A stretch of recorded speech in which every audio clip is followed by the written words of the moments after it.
একটা সাক্ষাৎকারে মির্জা ফখরুল ইসলাম আলমগীর বলেছেন যে ডানপন্থী রাজনীতির উত্থান তিনি দেখছেন এবং এতে তিনি উদ্বেগ প্রকাশ করেছেন। এখন ডানপন্থী রাজনীতির উত্থান কি আসলে আশঙ্কার বিষয়? মানে একটু ডিফাইন করতে হবে। সারা পৃথিবীতে ডানপন্থী রাজনীতি আছে। ডানপন্থী রাজনীতি বিভিন্ন কিছুকে ভিত্তি করে হয়। যেমন ট্রাম্প একটা ডানপন্থী রাজনীতি করেন, তার হোয়াইট সুপ্রিমেসি, ওর সাথে ধর্ম সেভাবে নাই, মূলত একটা রেশিয়াল সুপ্রিমেসি। ভারতে আবার ধর্মভিত্তিক ডানপন্থী রাজনীতি আছে, হিন্দুত্ববাদী। আমাদের এখানেও ধর্মভিত্তিক ডানপন্থী রাজনীতি, এবং ডানপন্থাও কিন্তু একটা স্পেকট্রাম। ডানপন্থা একটা হার্ডকোর মনোলিথিক বিষয় না, অনেক রকম ডানপন্থা আছে। প্রাথমিকভাবে আমরা যদি ভাগ করি, সেটা হচ্ছে আমাদের কনস্টিটিউশনাল যে ফ্রেমওয়ার্ক সেটা মেনে রাজনীতি করে এরকম কিছু দল আছে যারা নির্বাচনে যায়, ভোট করে। আবার কিছু রাজনৈতিক দল আছে যারা এই প্রসেসটাকে হারাম বলে, গণতন্ত্র। এক্সট্রিম বা ফার রাইট একটা গ্রুপ আছে পৃথিবী থেকে। যেমন ফার রাইটেরও উত্থানের যথেষ্ট মানে টেন্ডেন্সি আছে, এবং আমাদের দেশে ফার রাইটের উত্থানের একটা বড় কারণ আমাদের উল্টো পাশে বিজেপির থাকা। মানে আপনি বিজেপি যখন হিন্দুত্ববাদী রাজনীতি করবে, অ্যান্টাই মুসলিম, তখন সেটার একটা রিয়াকশন আমাদের এখানে তৈরি হওয়ার, ভারতেও হতে পারে, আমাদের এখানে তৈরি হওয়ার সম্ভাবনা আছে। এখন ডানপন্থা যদি কনস্টিটিউশনাল ডানপন্থা হয়, দ্যাটস কোয়াইট ওকে, এটা থাকবে, এটা থাকে, এবং সে ভোটে আসবে, ভোট থেকে যাবে। কিন্তু আমাদের এখানে এক্সট্রিম যে ডানপন্থা, র্যাডিক্যাল রাইট বা ফার রাইট, সেইটার উত্থানের প্রবণতাও দেখছি আমরা। আমার কাছে ওইটা র্যাদার খুবই অ্যালার্মিং। আর আমি আমাদের যে ট্রেডিশনাল যে কনস্টিটিউশনাল ডানপন্থা, এটা নিয়ে আমার একটা প্রশ্ন আছে, আমি সেই জায়গায় আসবো। তো ওইটা যদি হয়, ওইটা তো 5 আগস্টের পরবর্তী সময়ে যথেষ্ট দেখেছি আমরা। তারা বিভিন্ন ক্ষেত্রে তাদের শোরগোল বেড়েছে, এটা হয়তো আগেই ছিল কিন্তু শোরগোল বেশি করতে পেরেছে, এবং সরকার খুব টাফ ব্যবস্থা নিতে পারে নাই। বহু ক্ষেত্রে তারা এই কাজগুলো করেছে। সো এটা নিশ্চিতভাবে অ্যালার্মিং। এবং আমি একটা জিনিস কথা বলতে চাই, মানে আমরা তো বিচ্ছিন্ন দ্বীপ না, এবং আমরা যদি গ্লোবাল পলিটিক্স এবং জিও পলিটিক্স না বুঝি, আমরা আসলে এই জটিল পৃথিবীর মধ্য দিয়ে যেতে পারবো না। আমি প্রায় এই উদাহরণ দেই, ইরাক ধ্বংস করার জন্য ওয়েপন অফ মাস ডিস্ট্রাকশন লাগে নাই, জাস্ট একটা ন্যারেটিভ তৈরি করে ইরাক ধ্বংস করে দেওয়া গেছে। আর আমাদের তো ন্যারেটিভটা তৈরি করার মতো কিছু সাবস্ট্যান্সিয়াল এভিডেন্স আছে, সাবস্ট্যান্টিভ এভিডেন্স আছে, আপনি এগুলো করতে পারেন।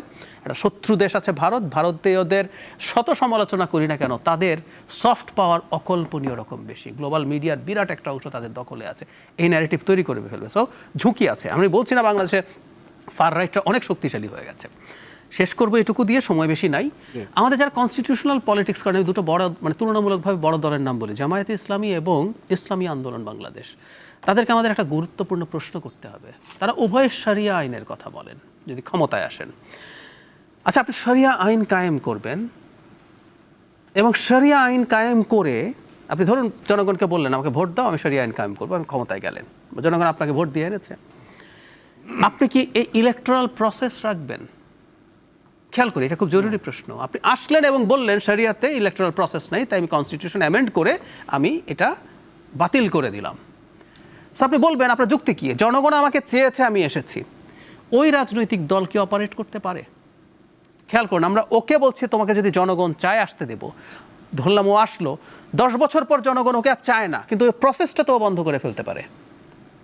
সো আমি এই প্রশ্ন রেইজ করতে চাই, এই দলগুলো যারা ইসলামী বললেই তো আপনাকে এক ধরনের শরিয়ার কথা আসছে, আপনাকে ক্লিয়ারলি বলতে হবে আপনি আসলে কি চান না চান, কোথায় চান, কোন আইন। শরিয়া বললে কতটুকু চান, কোন আইন চান, কোরআনেরই সব আইন চান কিনা। আমাদের সব কোরআনের আইন আমাদের এখানে নাই।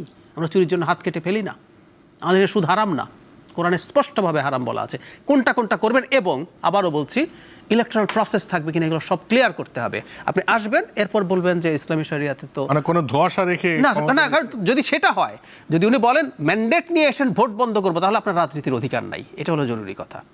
কারণ কোনো একটা দল এটা বলার রাইট রাখবে না এই প্রসেসে, তখন আপনি বিপ্লব করুন, করে পারলে ক্ষমতা দখল করুন। রনি, একই প্রশ্ন। জি, এটা খুবই গুরুত্বপূর্ণ প্রশ্ন। দেখেন, আমি এখানে আলোচনাটা, এই রাজনীতিতে রাইট উইং লেফট উইং, এই আলাপটা মূলত ঐতিহাসিকভাবে শুরু হয়েছিল ফরাসি বিপ্লবের মধ্য দিয়ে। তো ফরাসি বিপ্লবের মধ্য দিয়ে যেভাবে ডিফাইন করা হয়েছিল রাইট উইংকে, ইউরোপে এখনও রাইট উইং ওইভাবে বোঝা হয়। রাইট উইং বলতে বোঝা হয় আপনার এক ধরনের এই মানে ধরেন যেই অংশটা বিপ্লব করলো ফরাসি বিপ্লবে, তাদেরকে লেফট উইং বলা হলো। আর যে অংশটা আপনার অলিগার্ক আপনার ধরেন যে পুঁজিপতি এবং ক্ষমতার কাছাকাছি থেকে গেল মানে বুর্জোয়া অংশ, সেটাকে আপনার রাইট উইং বলা হলো, মানে ক্লাসিক্যাল উদাহরণ হিসেবে। পরবর্তী সময়ে জাহিদ ভাই ঠিকই বলছে, এটার মধ্যে এত এত ভেরিয়েশন আসছে এবং এত এত আপনার শাখা প্রশাখা গজাইছে যে ঠিক মোটা দাগে আপনি অমুক রাইট উইং তমুক লেফট উইং এভাবে বলে দেওয়া মুশকিল।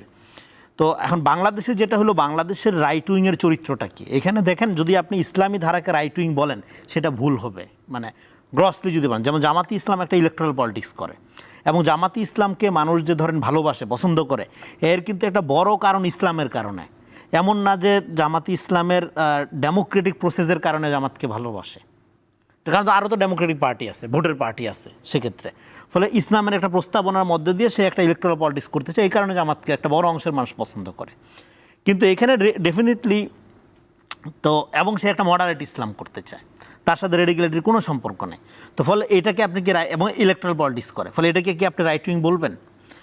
এটা একটা প্রশ্ন হতে পারে। আবার এক্সট্রিম রাইট উইংয়ের কথা যেটা বলা হলো, বাংলাদেশে এটা থাকলে তো হাসিনা রেজিম এতদিন টিকার কথা না, যদি একদম মিলিটেন্ট রাইট মানে ইসলামী ফোর্স যেটা, এটা দেখা যাচ্ছে না, হাসিনার আমলে অন্তত দেখা যায়নি। এখানে যেটা আছে এটা ফ্যানাটিসিজম। এবার এই ফ্যানাটিসিজমটাকে আপনি যদি রাইট উইং বলেন, সেটা কি আপনি বলতে পারবেন কি, একটু চিন্তা করতে হবে। এবং এই ফ্যানাটিসিজম কারা তৈরি করছে? এই ফ্যানাটিসিজমকে যদি আপনি রাইট উইং বলেন, তর্কের খাতিরে ধইরা নিলাম যেটা একটা রাইট উইং আপনি বলতেছেন, তাইলে এই right wing driven by left wing. এখানে লেফট বুদ্ধিজীবী যারা তথাকথিত আপনার ধরেন যে আপনার আরবান সাধু টাধু যারা, হ্যাঁ, যাদের বিভিন্ন বেশভূষা দেখে আপনি মনে করেন যে বিশাল দার্শনিক হাজির হয়েছে, জান্নাত থেকে পালাই আসছে মনে হবে দেখলে, এরাই তো এই ফ্যানাটিসিজমকে উস্কায় এখানে এই জায়গায় নিয়ে আসছে। এখন আপনার এবং এদের বন্ধু বান্ধবরাই এখন বিভিন্ন মিডিয়াতে বইসা, হ্যাঁ, রাইট উইংয়ের কথা বলতেছে। বাংলাদেশে ইউরোপের সেন্সে যেটা ফ্যাসিবাদের সাথে লিঙ্ক, ওইরকম কোনো রাইট উইং নাই, থিওরিটিক্যালি আপনি বলতে পারবেন না। কেননা এইখানে তো হাসিনার আমলে 15 বছর টুপিদারি দেখলে পিটায় মারা হয়েছে, এখানে তো নির্যাতিত ছিল এই অংশটা, এবং এখানে অভ্যুত্থানের মধ্যে দিয়ে, হ্যাঁ, রাইট উইং শক্তিশালী হয়েছে, এবং এটা রাইট উইংয়ের অংশগ্রহণ ছিল। অভ্যুত্থান তো কোনো ইডিওলজি ছিল না, রাইট উইংও ছিল এখানে, কিন্তু কোন অর্থে ছিল? এখানকার রাইট উইং তো ভাই 15 বছরের ভোটাধিকার, গণতান্ত্রিক অধিকার, তার মানবিক অধিকার, রাইটসের জন্য আন্দোলন করতেছে। ফলে ইউরোপে যেরকম রাইট উইং বলতেই একটা ফ্যাসিস্টিক আপনার ক্ষমতা কাঠামোর সাথে সংযুক্ত একটা ফোর্সকে বোঝানো হয়, বাংলাদেশের রাইট উইং তো মেইন স্ট্রিমই না, ওর তো কোনো অধিকারই ছিল না, তো তৃতীয় শ্রেণীর নাগরিক আকারে ছিল এখানে, হ্যাঁ। তো ফলে সেদিক থেকে আমি শেষ করি, এই জন্য আমাদের এখানে যদি আপনি এইভাবে একটা রাইট উইংকে ডিফাইন করে ফেলেন, তাহলে আপনি এই যে ফ্যানাটিসিজমকে ব্যবহার করে, স্যার আপনাকে আরও 5 বছর 10 বছর দেখতে চাই, হ্যাঁ, কিয়ামত পর্যন্ত থাকেন, এই মডেল যে উস্কানো হয়, হ্যাঁ, এবং নির্বাচন আসলে মাফিয়ারা ক্ষমতায় আসবে, ও নিজে যে একটা বড় মাফিয়া, এটার কোনো খবর নাই তার। ফলে এই যে জনগণকে আন্ডারমাইন করার জন্য সবসময় একটা ফ্যানাটিসিজম, একটা হুজুকেপনা উস্কায়া দিয়ে এখানে যে রাজনীতিটা করা হয় এবং ক্ষমতাটা ক্যাপচার্ড বাই এলিট রেখে দেওয়া হয়, সেই প্রক্রিয়াকে আমাদের হাত দিতে হবে এখানে। এই জন্য আমরা বলছি অভ্যুত্থানের পরে রাজনীতিটা কী হবে। অভ্যুত্থানের পর ডেফিনেটলি রাইট উইং থাকবে, ডেফিনেটলি লেফট উইং থাকবে, কিন্তু সেটা থাকবে সমাজে। ইভেন গণতন্ত্রকে আপনি যদি একটা ইডিওলজি আকারে চর্চা করেন, ইট বিকাম ফ্যাসিস্ট, ইট বিকাম ফ্যাসিজম। হাসিনা একবারও তো বলে নাই আমি ফ্যাসিস্ট, সবচেয়ে বেশি গণতন্ত্রের কথা বলছে। ফলে এই জন্য আমরা বলছি রাষ্ট্র হবে ভ্যালু বেসড, ইডিওলজি থাকবে সমাজে। আমরা এমন একটা রাষ্ট্র কায়েম করতে চাই যেখানে ইডিওলজির ভিত্তিতে রাষ্ট্র আমাকে, আমার পরিচয়ের ভিত্তিতে আমাকে চিহ্নিত করবে না, বিচার করবে না, আমাকে সে ট্রিট করবে নাগরিক হিসাবে। এই জন্য আজকে আমরা যদি হরে দরে রাইট উইংয়ের কথা এভাবে বলি, তাহলে আমাদের বুঝতে হবে যে আমাদের এই সমাজে যে একটা ফেথ ফ্রিডম ভিত্তিক রাষ্ট্র আপনার লাগবে। টুপিদারির কারণে আপনি কাউকে অসম্মানিত করতে পারেন। আবার কেউ ধরেন, হ্যাঁ, আপনার রবীন্দ্রসঙ্গীত করতে চায়, বা ধরেন তার যে তথাকথিত ট্রাইবাল বাঙালি সংস্কৃতি করে, একটা ট্রাইব, পাহাড়ি একটা ট্রাইব, অন্য একটা ট্রাইব, এই ধরনের বিভিন্ন ট্রাইবের সংস্কৃতিও আপনার থাকতে হবে, তাদের অধিকারও থাকতে হবে।